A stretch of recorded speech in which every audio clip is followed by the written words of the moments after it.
Presentación del día de hoy se titula Experiencias de una inspección arqueológica al Parque Nacional Santa Rosa, eh, realizada en 2011.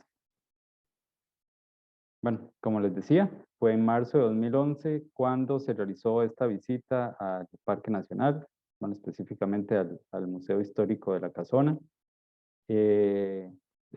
La misma fue por invitación eh, debido a una reunión que iba a haber entre el personal del área de museos regionales del Museo Nacional de Costa Rica y el personal del Museo Histórico de la Casona en temas de asesoría y acompañamiento respecto a temas museológicos y museográficos que estaban realizando en aquel momento y entrevistas sobre la parte de Sabaneros que tenían en proyecto en aquel momento Johan y Adriana.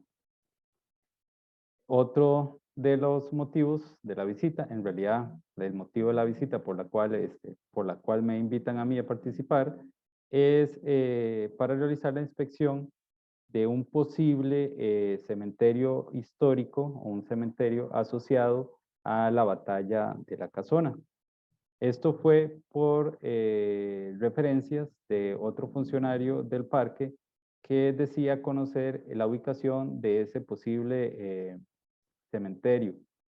Desafortunadamente, el día que realizamos la visita, este funcionario no se encontraba, no recuerdo si era por vacaciones o que estaban en sus días libres, pero Johan y don Juan Carlos Carrillo como que tenían más o menos una idea de por dónde era la zona, según así lo recuerdo en este momento, y nos trasladamos a ese lugar.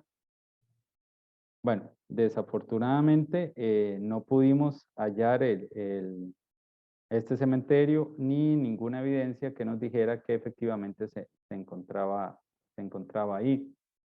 Sin embargo, sí logramos observar aspectos del Parque Nacional que al menos en mi caso desconocía y era lo asociado al uso del lugar como hacienda. Entonces encontramos muros de los potreros que se encontraban en aquel momento. A la hora de realizar el informe técnico que nosotros hacemos cada vez que se realiza una visita de estas, eh, viendo desde Google Earth, se logró ver el recuadro perfecto que se ve satelital de este encierro o de ese potrero que había. No sé si ahí se logrará ver. Espero que sí, esta parte en verde, eh, en la fotografía central, eh, se logra ver perfectamente. Ah, bueno, aquí hay una herramienta. Déjenme ver. Ah, ratón. Bueno, aquí. No sé si lo logré, creo que no lo logré. Bueno, seguimos. Me comió la tecnología. Ok. Eh, ah, Debido a la costumbre de nosotros en el departamento, al realizar una visita a un lugar o una zona determinada, por algún tema en específico que tengamos que trasladarnos, es también ver cuáles son los monumentos arqueológicos o los sitios arqueológicos que se encuentran en esa zona. Entonces, ya había realizado yo esta revisión y aprovechamos que teníamos un poco de tiempo para realizar la visita a tres monumentos arqueológicos específicos.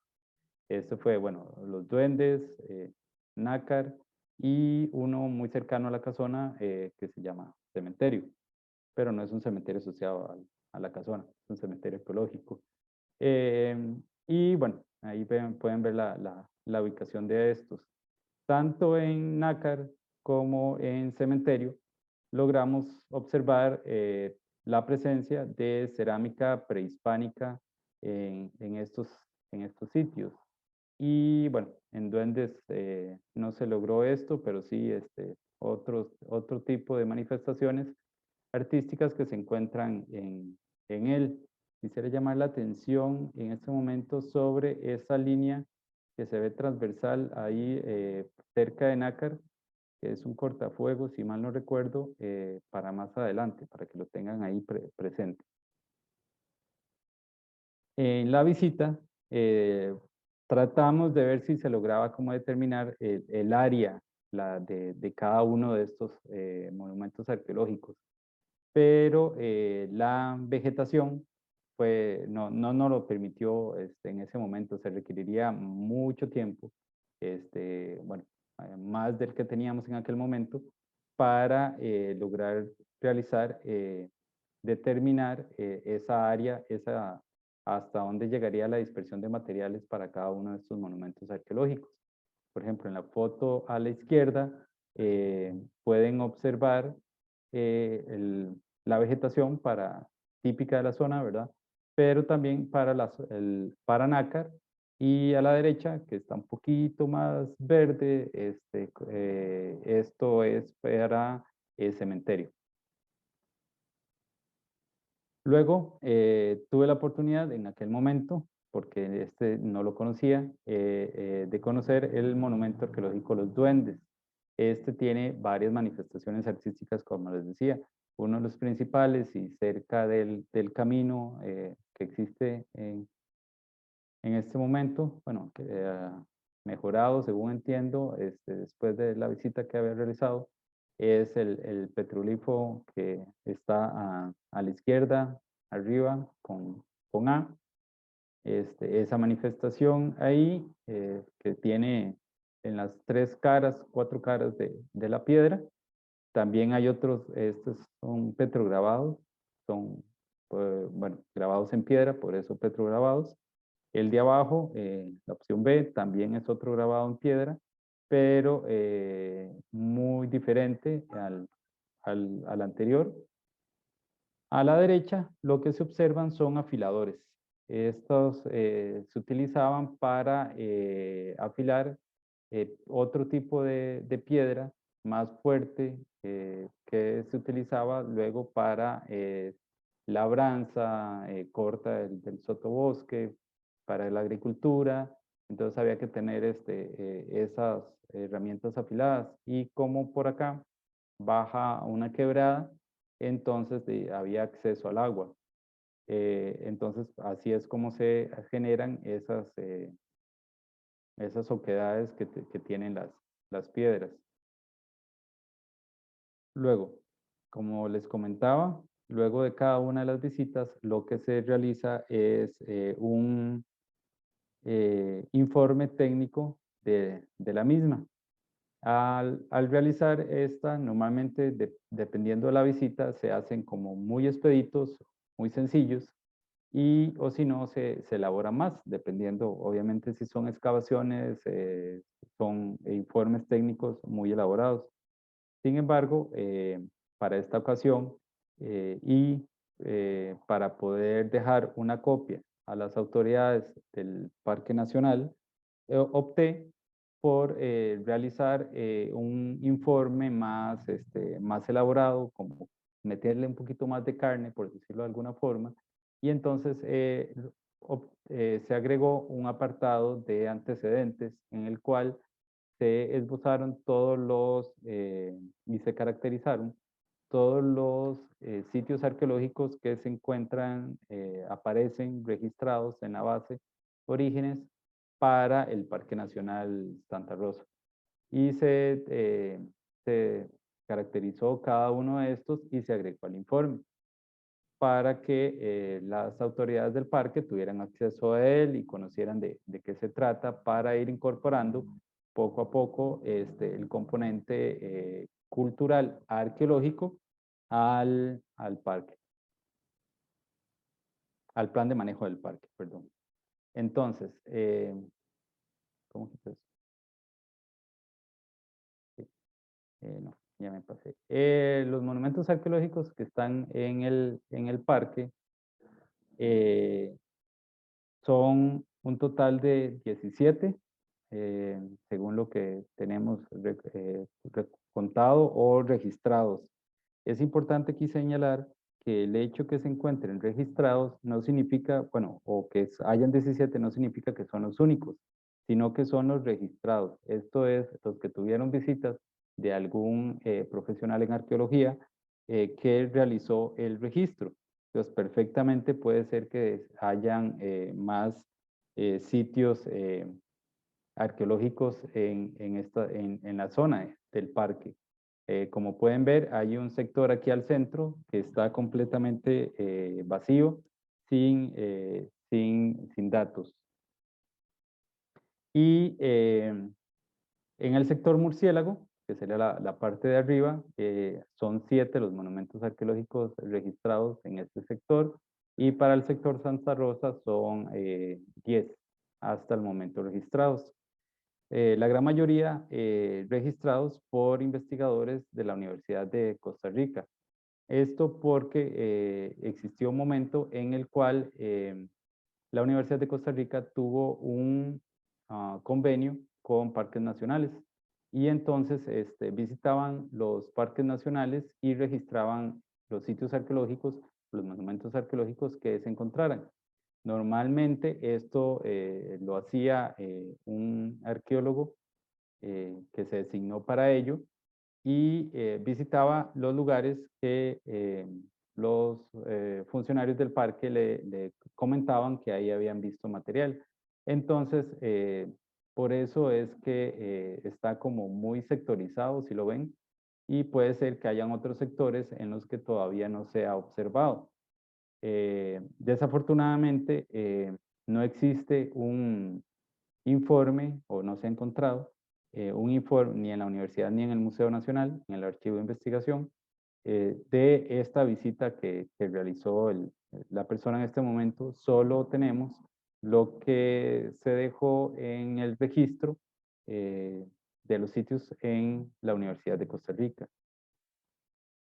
Para el sector murciélago, son estos 7, ahí aparecen los nombres de cada uno. Una característica o una de las cosas más llamativas es el monumento Santa Elena, el cual fue registrado en el siglo XIX, aunque no ha sido visitado desde entonces, y consiste en el sitio arqueológico, perdón, monumento arqueológico más ubicado más al este del, perdón, no, oeste, ya me perdí, sí, al oeste del país, por su ubicación en la punta. De estos sitios, los tipos son concheros, funerario, habitacional y material disperso. Los concheros básicamente son restos de las conchas que dejaron eh, las personas que habitaron en este momento, en el periodo Zapoa, 800-1350, que se comían las conchas y depositaban la basura a la par de la habitación de la casa que tenían, del lugar donde estaban habitando. Y entonces ahora lo que nosotros vemos es la acumulación de estas conchas. Entonces por eso concheros. Eso está registrado para este sector. Funerario, bueno, es un sector, un área de cementerio que está registrado, y habitacional, uno o varios sitios fueron caracterizados como sectores en los cuales habitaron. Y material disperso es porque es muy poco la cerámica o lítica que se observó. Lítica es trabajo en piedra, y entonces muy disperso en un sector. Entonces no se estimó como información suficiente como para nombrarlo un sector habitacional. Como les digo, aquí llama la atención que todos esos monumentos arqueológicos están para el 800-1350 después de Cristo. Para el sector Santa Rosa, los tipos de monumentos que se presentan, bueno, recuerden que son 10, son salinas, funerarios nuevamente, petrolíferos, por los duendes, y no determinado. Esto es todavía que fue tan poco la cantidad de material que ni siquiera se le caracterizó como material disperso. Entonces, no se supo, probablemente el investigador de turno, cómo clasificarlo, cómo poner la tipología, y entonces prefirió dejar la casilla vacía, entonces por eso no determinado. Y bueno, Salinas porque sí, para este periodo tardío, bueno, los indígenas sí utilizaban, lograban extraer sal. Incluso hay referencias de comercio con el Valle Central. Entonces aquí en este sector sí hay un reporte de esto, de estas salinas. La cronología, aquí ya sí cambia. Para este sector se tiene registro desde el 500 antes de Cristo al 1500 después de Cristo. Entonces ya hay una diferencia significativa con respecto al otro sector de murciélago. Y también, tal como sucedió con Santa Elena, Hacienda Real es otro registro que se realizó en 2019, aunque no se ha visitado desde entonces. Entonces son tareas que la Arqueología Nacional todavía tiene ahí pendientes, ¿verdad? Volver a visitar estos sitios que en algún momento fueron investigadores de aquella época y definir si efectivamente se encuentran ahí del punto que tenemos hoy en día o está desplazado hacia un otro lado o, o si del todo se debe eliminar ese registro.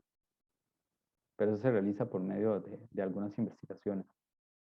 Bueno, como les decía, luego de generar ese informe en el cual se dio una pincelada de esta parte que se acaba de presentar, arqueológica, se tuvo la oportunidad de participar en una reunión con el personal administrativo del parque, los personeros de museos regionales y, bueno, mi persona del Departamento de Antropología e Historia. Y en esta reunión, museos regionales y el Museo Histórico realizaron una presentación sobre los avances y los trabajos que habían realizado, yo sobre la parte arqueológica y bueno, ahí hubo conversaciones sobre cómo enlazar esta otra parte de la arqueología en el plan de manejo, que era lo que yo andaba buscando.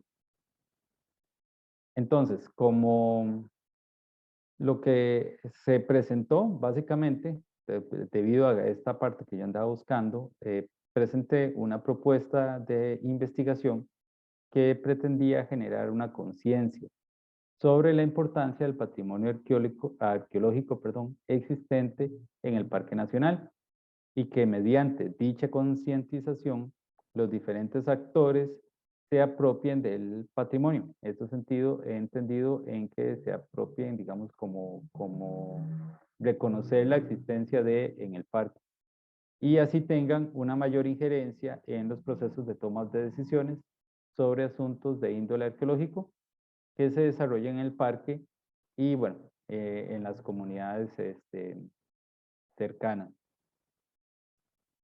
Desafortunadamente la propuesta en aquel momento no logramos amarrarla y poder desarrollar la investigación. Bueno, se me olvidaba. Esta propuesta tenía tres puntos o tres variables por las cuales se iba a trabajar. Pero bueno, al final esto no se pudo. Hubo una estudiante de arqueología que estuvo interesada en continuar esta propuesta como parte de su trabajo final de graduación en la Universidad de Costa Rica, pero al final tampoco logró tener como el apoyo suficiente, sobre todo no es fácil, ¿verdad? Esta parte en lo monetario, estos proyectos son a veces muy caros y entonces no logró desarrollarlo, entonces se fue por otra temática para poder llevar a cabo esto. Ahora, el por qué la importancia de incorporar el componente cultural arqueológico en el plan de manejo.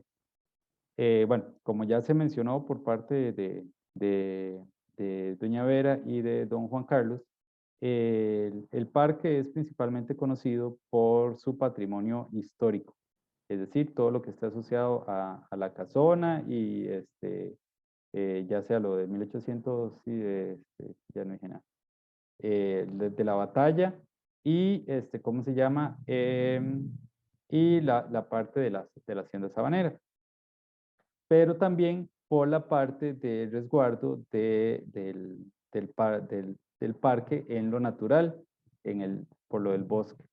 Entonces, sin embargo, a veces, debido a los manejos o incluso a la formación de quienes están a cargo, la parte arqueológica no se está consciente de su existencia o de su presencia en el parque. Entonces, eso era lo que yo quería resaltar. Y eso se había dado y se ha estado dando en otros lugares.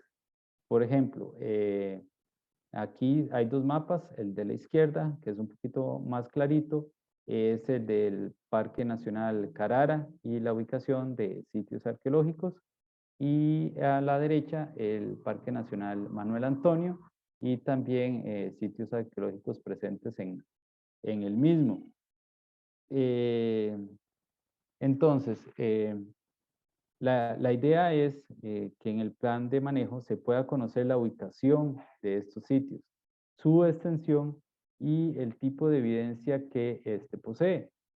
¿Esto por qué? Porque si recuerdan el corte en la imagen satelital, que es un camino cortafuegos, bueno, pues creo que es así, si no, ahora Juan Carlos me corrige, eh, eh, para que cuando se realizan este tipo de trabajos no se vaya a dar una afectación de patrimonio arqueológico, dependiendo, bueno, de las características que tenga el monumento arqueológico que esté cercano o que esté dentro del sector que se le va a realizar este trabajo o esta limpieza. Entonces, esto es lo que permite es evitar que hayan daños en el patrimonio arqueológico y después vayan a haber problemas. Y además, eh, entonces, no solo se trata de ubicar en un punto en el espacio, en un mapa que ahí está. Por ejemplo, esta es una experiencia que hemos tenido por trabajos que se han estado desarrollando en San Lucas. Trabajamos en 2019 y 2009 y 2010 en un cementerio asociado al penal y en otros sitios arqueológicos que se encuentran registrados en la isla. Entonces ya, como ven, a diferencia de los anteriores mapas, ya no hay solo los puntos, sino ya hay el área y de dispersión de los materiales para cada uno de los sitios. Esto permite el día de mañana saber, conocer, entender si por la zona donde se está planeando un sendero hay un sitio arqueológico, si se puede pasar por ahí o si se va a afectar, qué sé yo, un basamento o un conchero, un lugar de habitación, con eso me refiero a basamento, y además el conocer las características, qué es lo que tiene presente este parque, este sitio arqueológico, entonces genera insumos sobre arqueología para personas no especializadas que se pueden compartir vía brochures, vía presentaciones, vía página web, y entonces se da a conocer esta parte arqueológica eh, de presente en los parques nacionales. Bueno, de mi parte eso sería. Muchas gracias.